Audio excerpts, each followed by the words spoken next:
जरूरी है। नमस्कार दर्शकों, ये MNS न्यूज नेटवर्क और आप देख रहे हैं MNS न्यूज टीम। मैं हूं आपके साथ शुभांगी। तो आइए देखते हैं आज की कुछ खास खबरें। एक नजर डालते हैं आज की हेडलाइंस की ओर। कहा है केंद्रीय मंत्री, दिल्ली की जहरीली हवा को लेकर केजरीवाल सरकार ने केंद्र पर साधा निशाना। आतंकवाद अस्वीकार्य है, लेकिन फलिस्तानी का भी समाधान निकालना जरूरी। इजराइल हमास युद्ध पर बोले एस जयशंकर। मराठा आरक्षण को लेकर हुई हिंसा मामले में कांग्रेस नेता का शिंदे सरकार पर निशाना। आइए देखते हैं खबरें विस्तार से। कहा है केंद्रीय मंत्री, दिल्ली की जहरीली हवा को लेकर केजरीवाल सरकार ने केंद्र पर साधा निशाना। राष्ट्रीय राजधानी दिल्ली समेत NCR के नोएडा, फरीदाबाद, गुरुग्राम और गाजियाबाद में वायु प्रदूषण गंभीर स्थिति में पहुंच चुका है। मीडिया रिपोर्ट्स की माने तो पंजाब और हरियाणा में पराली जलाने के कारण हवा की गुणवत्ता खराब हुई है। इसी बीच एक नया अपडेट सामने आया है। दिल्ली में केजरीवाल सरकार के पर्यावरण मंत्री गोपाल राय ने केंद्र सरकार पर निशाना साधा है। दिल्ली NCR की स्थिति गंभीर प्लस कैटेगरी में पहुंची। न्यूज रिपोर्ट के मुताबिक दिल्ली के पर्यावरण मंत्री गोपाल राय ने केंद्रीय मंत्री पर्यावरण मंत्री भूपेंद्र यादव पर निशाना साधा। उन्होंने कहा कि केंद्रीय पर्यावरण मंत्री कहा है। बता दें कि दिल्ली की वायु गुणवत्ता शुक्रवार की सुबह गंभीर प्लस श्रेणी में आ गई है। प्रदूषण की एक ऐसी कैटेगरी है जिसमें ट्रकों, वाणिज्यिक 4 पहिया वाहनों और सभी प्रकार के निर्माण कार्यों पर प्रतिबंध लगाते हुए आपातकालीन उपाय शुरू किए जा रहे हैं।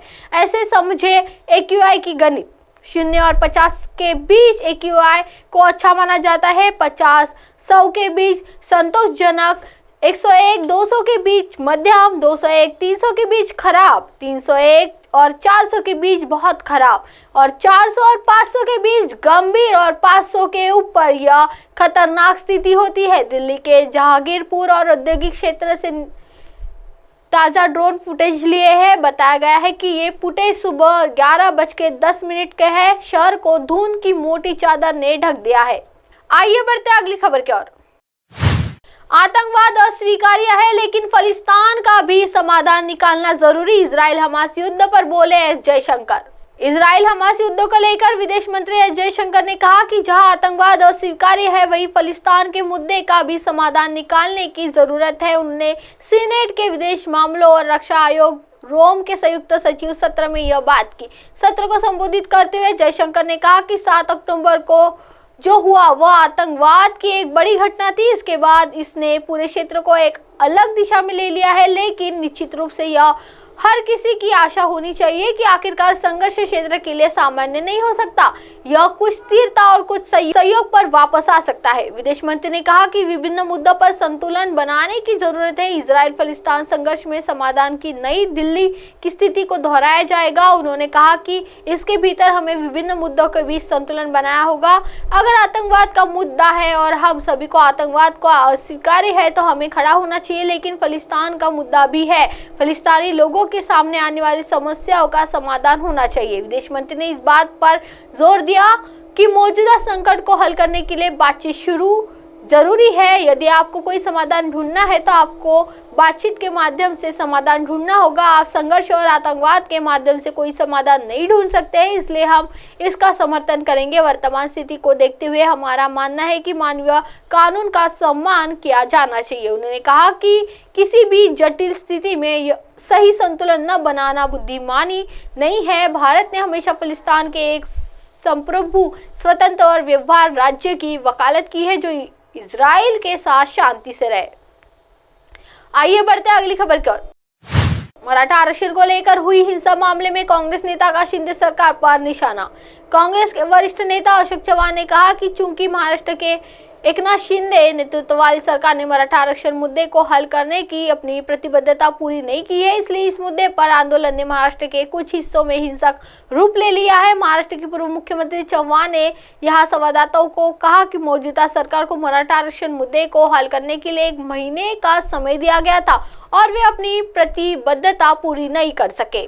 क्या बोले कांग्रेस के वरिष्ठ नेता? उन्होंने कहा कि यही कारण है कि मराठा आरक्षण आंदोलन ने हिंसक रूप ले लिया है और आप महाराष्ट्र के कानून व्यवस्था की समस्या देख रहे हैं। उन्होंने कहा कि यह सरकार की जिम्मेदारी है कि वह समय सीमा तय करे और उसके भीतर फैसला ले। उन्होंने कहा जब मुख्यमंत्री ने बयान दिया था कि वह 1 महीने में समस्या का समाधान करेंगे और अब जब ये पूरा नहीं हुआ तो आप परिणाम देख सकते हैं। कोई भी वादा करने से पहले यह देखना होता है कि वह कितने समय में पूरा करना संभव है। कांग्रेस ने किया ये आरक्षण का समर्थन।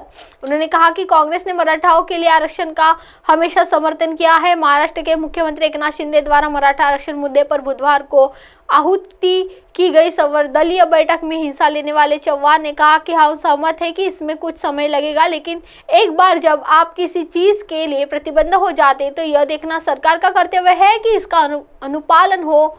हालांकि कानूनी प्रक्रिया है, मुख्यमंत्री ने कुछ वादा किया है।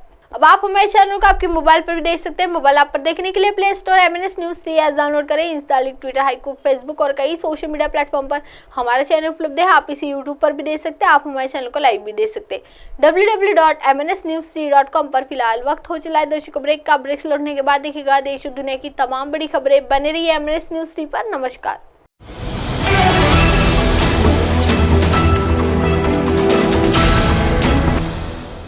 ये है MNS न्यूज नेटवर्क और आप देख रहे हैं MNS न्यूज।